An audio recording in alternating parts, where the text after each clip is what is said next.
പാൽപ്പായസം ഉണ്ടാക്കി കഴിച്ചിട്ടാവും പോയത്.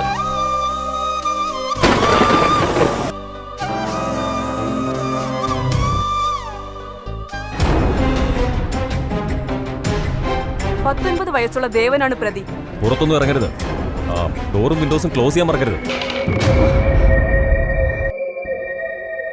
നല്ല ഉറക്കം വരുന്നു, രാവിലെ വിളിക്കാം.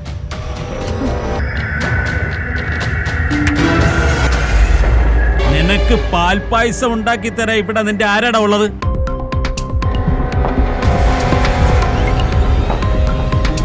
ഇന്ന് ഫുൾ ഫിറ്റ് ആണല്ലേ? നിനക്ക് എന്താ വേണ്ടത്? പണം?